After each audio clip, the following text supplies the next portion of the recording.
SP George Joseph നമ്മളോടൊപ്പം ചേരുകയാണ്.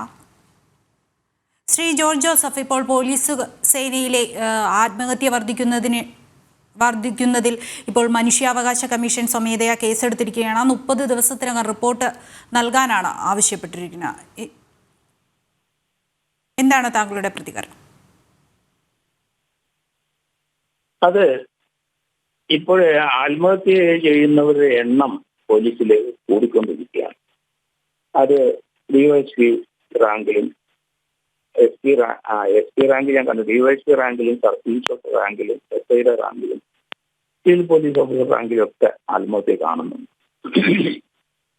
എന്താണ് ഇവർക്ക് ഈ ആത്മഹത്യയിലേക്ക് ഇവരെ കൊണ്ടുപോകാനുള്ള കാരണം? മനുഷ്യാവകാശ കമ്മീഷൻ കേസെടുത്തത് നന്നായി. ഇത് നമ്മൾ പഠിക്കണം.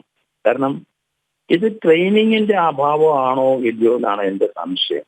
കാരണം ഫിസിക്കൽ എക്സസൈസ് ഇപ്പം ഈ പുതിയ ഗവൺമെന്റും പല ഗവൺമെന്റും ഞങ്ങളൊക്കെ ഒരു 2 വർഷത്തെ ഫിസിക്കൽ എക്സസൈസ് അല്ലെങ്കിൽ 1.5 വർഷം ചെയ്തതിന് ശേഷം ഫീൽഡില് അതുപോലെ പോലീസ് സ്റ്റേഷനിൽ പല വിങ്ങിലും പരിശീലനം ഉണ്ട്. 2-2.5 വർഷം കഴിഞ്ഞെങ്കിൽ ഒരാൾക്ക് ഒരു സബ് ഇൻസ്പെക്ടർ ആകാൻ പറ്റുള്ളൂ. അപ്പം ആ കാലഘട്ടത്തില് തീർച്ചയായിട്ടും ഫിസിക്കൽ എക്സസൈസ് നമുക്കൊരു മസ്റ്റാണ്. അതിന് ഒരു ദാക്ഷിണ്യം കാണിക്കാൻ പറ്റും. ഞങ്ങളൊക്കെ അങ്ങനെ വന്നവരാണ്. നമുക്ക് അങ്ങനെ ഒരു ആത്മഹത്യയെ പറ്റി ചിന്തിക്കാൻ തോന്നിയിട്ടേയില്ല. സർവീസ് പല ടെൻഷനും ഒക്കെ ഉണ്ടാവും. നമ്മൾ ഏത് ഫീൽഡിൽ ഇറങ്ങിയാലും ശരി, നമുക്ക് മാനസികമായ ഒരു ആരോഗ്യം ഉണ്ടെങ്കിൽ മാത്രമേ നമുക്ക് പിടിച്ചു നിൽക്കാൻ പറ്റുള്ളൂ. അപ്പോൾ 10-18 കിലോമീറ്ററൊക്കെ ഓടേണ്ട സാഹചര്യമൊക്കെ വരുന്നുണ്ട്. ഇപ്പൊ അതെല്ലാം പോയി. ഫിസിക്കൽ ഫിറ്റ്നസ് കൂടി കഴിയുമ്പോൾ മെന്റൽ ഫിറ്റ്നസ് കൂടെ വരും. അതാണ് അതിന്റെ ഒരു സൈക്കോളജി എന്നാണ് എനിക്ക് തോന്നുന്നത്. കാരണം പഴയ കാലത്തെ ട്രെയിനിങ് ഉള്ളവർക്ക് ആർക്കും ഇങ്ങനെ ഒരു ചിന്ത വരത്തില്ല. ഏത് സിറ്റുവേഷൻ അവർ ഫേസ് ചെയ്യും. അപ്പൊ അതുകൊണ്ട് അങ്ങനെ ഒരു മൈൻഡ് ഉണ്ടാക്കണം. അപ്പൊ അതുകൊണ്ട് ഈ കൃത്യമായ എക്സസൈസ് അത് പല ആൾക്കാരും ചിന്തിക്കുന്നത് അത് മാനസികമായി തളർത്തല്ല. അങ്ങനെയല്ല എന്നാണ് ഞാൻ കരുതുന്നത്. ഫിസിക്കൽ ഫിറ്റ്നസ് നല്ല ആരോഗ്യമുള്ള പോലീസുകാരെ വാർത്തെടുക്കണം. കാരണം ഏത് സിറ്റുവേഷനും ഫേസ് ചെയ്യാൻ അവർക്ക് കഴിവുണ്ടാകണം. കാരണം ഇവിടെ സൂയിസൈഡ് ചെയ്ത 2-3 DYSPമാർ അവരൊക്കെ SP ആകേണ്ടവരാണ്. ട്രെയിനിന്റെ അടിയിൽ പോയി ചാടി. അപ്പൊ SHOമാര് ആത്മഹത്യ ചെയ്യുന്നുണ്ട്. എന്താണ് അവർക്ക് പല പ്രശ്നങ്ങളുണ്ടാവും. പൊതുജനങ്ങളുടെയും അല്ലെങ്കിൽ വർക്ക് ലോഡ് ഉണ്ടാവും. കുടുംബപരമായ പ്രശ്നമുണ്ട്. സാമ്പത്തികമായ പ്രശ്നങ്ങളുണ്ടാവും.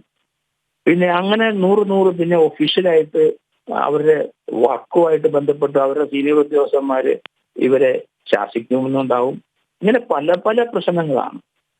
അപ്പം ഇതെല്ലാം കൂടെ നമ്മൾ പരിശോധിച്ച് കഴിയുമ്പം അവർക്ക് ഒരു ആത്മബലം കുറവാണ്. അത് ശാരീരിക ബലവും കുറവാണ്, മാനസിക ബലവും കുറവാണ്. അതുകൊണ്ടാണ് ഇത് ചെയ്യുന്നതെന്ന് എനിക്ക് തോന്നുന്നു. നമുക്ക് വളരെ വിശാലമായിട്ട് ഇതേപ്പറ്റി പഠിച്ചേ പറ്റുള്ളൂ. കാരണം ഈ കഴിഞ്ഞ 3-4 വർഷം കൊണ്ട് 10-68 പേര് ആത്മഹത്യ ചെയ്തിരിക്കുന്നു. മിക്കവാറും ദിവസവും ആൾക്കാർ പല പോലീസ് ഉദ്യോഗസ്ഥരെ സൂയിസൈഡ് ചെയ്യുന്നുണ്ട്. പിന്നെ ഇപ്പോഴത്തെ കാലഘട്ടം അനുസരിച്ച് പലരും പല ബന്ധങ്ങളിൽ പോയി ചാടുന്നുണ്ട്. പല പോലീസ് ഉദ്യോഗസ്ഥരും അവരുടെ കോണ്ടാക്റ്റും ഒക്കെ അത്ര ശരിയല്ല. പലരെയും നമ്മൾ പഠിച്ചു കഴിഞ്ഞപ്പോൾ അങ്ങനെയുള്ള വഴിവിട്ട ബന്ധങ്ങളിലേക്കൊക്കെ പോവുക. പിന്നെ പണം ഉണ്ടാക്കാൻ വേണ്ടി ഗുണ്ടകളുമായിട്ടൊക്കെ പോവുക. അത് പോലീസ് ഡിപ്പാർട്ട്മെന്റ് മേലധികാരികൾ നോട്ട് ചെയ്യും, ഇയാൾക്ക് മെമ്മോ കൊടുക്കും. അതൊക്കെ സർവൈവ് ചെയ്യാൻ അവർക്ക് പറ്റത്തില്ല. അപ്പം വഴിവിട്ട് സഞ്ചരിക്കുന്നവരുമുണ്ട്. ഏതായാലും പൊതുവെ പോലീസ് സേനയിൽ ഇന്നുള്ളവർക്ക് അവരുടെ ആരോഗ്യ പ്രശ്നങ്ങളും മാനസിക പ്രശ്നങ്ങളും വളരെയധികം ചിന്തിക്കേണ്ടിയിരിക്കുന്നു. അതേപ്പറ്റി തീർച്ചയായിട്ടും കൂലങ്കഷമായിട്ട് ഡിപ്പാർട്ട്മെന്റും അല്ലാത്തവരും സൈക്യാട്രിസ്റ്റും സൈക്കോളജിസ്റ്റും ഒക്കെ പഠിക്കണം. അതിനൊരു ടീം ഉണ്ടാക്കിയിട്ട് പോലീസിൽ എന്താണ് ഈ ആത്മഹത്യ ചെയ്തവര്, ഇനി അവർ ഏത് സാഹചര്യത്തിലാണ് ആത്മഹത്യ ചെയ്തതെന്ന് കണ്ടെത്തണം നമ്മൾ. എന്നിട്ട് വേണം അതിൽ നിന്നൊരു വേ ഔട്ട് ഉണ്ടാക്കാൻ. അപ്പൊ അതൊരു ശാസ്ത്രീയമായ പഠനം തന്നെ നടത്തുന്നതാണ് നല്ലത്. കാരണം നമുക്ക് പൊതുജനങ്ങൾക്ക് മാതൃക കാണിക്കേണ്ടവരാണ് പോലീസ് ഉദ്യോഗസ്ഥരെല്ലാവരും. അവരെയാണ് പലരും കണ്ട് പഠിക്കുന്നത്. അവര് വീക്കാകുക, അവര് ഭാഷ മോശമായിട്ട് സംസാരിക്കുക, വൃത്തികേടായിട്ട് സംസാരിക്കുക, നിയമലംഘനം നടത്തുന്ന ഒരു ഉദ്യോഗസ്ഥരെ കള്ളുകുടിക്കുക, ഡ്രഗ്സ് കുടിക്കുക, അതൊക്കെ പൊതുജനങ്ങൾ നോട്ട് ചെയ്യുന്നു. അപ്പൊ അങ്ങനെ അപ്പൊ അതിലോട്ടൊക്കെ പോലീസ് ഉദ്യോഗസ്ഥര് അവരുടെ ഡിസിപ്ലിൻ എഗൻസ്റ്റ് ആയിട്ട് പോകുന്നുണ്ട്. ഏതായാലും മുഖ്യമന്ത്രി കഴിഞ്ഞ ദിവസം പറഞ്ഞു ഇത്ര പേരെ 108 പേരോളം പിരിച്ചുവിട്ട് കഴിഞ്ഞിട്ടുണ്ട്. ഇനിയും അത് തുടരും. ഇനി ലിസ്റ്റിൽ ആൾക്കാരുണ്ട്. അത് ഒരു വഴിയാണ്. അതേസമയത്ത് മാനസിക ആരോഗ്യത്തിന് വേറെ വഴി എന്തായാലും നോക്കിയേ പറ്റുള്ളൂ. അത് ഗവൺമെന്റ്, DGP, ആഭ്യന്തര വകുപ്പും ഇതൊരു ശാസ്ത്രീയമായ ഒരു അനാലിസിസ് ഇതിൽ നടത്തണം. എന്നിട്ട് അത് ഇംപ്ലിമെന്റ് ചെയ്യാൻ ശ്രമിക്കുന്നതാണ് നല്ലത്. ശ്രീ ജോർജ് ജോസഫ്, സേനയ്ക്കുള്ളിലെ രാഷ്ട്രീയ ഇടപെടലും ഒരു കാരണം തന്നെയല്ലേ? കാരണം പോലീസിന് ഇൻഡിപെൻഡന്റ് ആയിട്ട് നിയമപരമായ ജോലി ചെയ്യാൻ കഴിയുന്നില്ല. കാരണം അതൊരു ഡിസിപ്ലിന്റെ കുറവാണ്. കാരണം എന്തിനാണ് രാഷ്ട്രീയക്കാരെ പേടിക്കുന്നത്? നമ്മൾ നിയമം അനുസരിച്ച് ഒരു കാര്യം, ഒരു ഇൻവെസ്റ്റിഗേഷൻ നടത്തുന്നതും ആളെ അറസ്റ്റ് ചെയ്യുന്നതൊക്കെ നമ്മുടെ ജോലിയുടെ ഭാഗം. നിയമം അനുസരിച്ചല്ലേ ഉള്ളൂ. നമ്മൾ വഴിവിട്ടല്ല.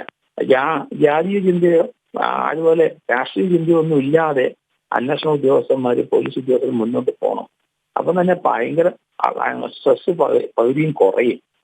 അപ്പൊ കാരണം ഇപ്പൊ എല്ലാം പൊളിറ്റിക്കലായിട്ടാണ്. ഭരണകക്ഷിയെ താങ്ങി നിന്ന് സംസാരിക്കാനും അവരെ പറയുന്ന പോലെ കേസ് ലിസ്റ്റ് ചെയ്ത് കൊണ്ടുപോകാനൊക്കെയാണ് ശ്രമിക്കുന്നത്.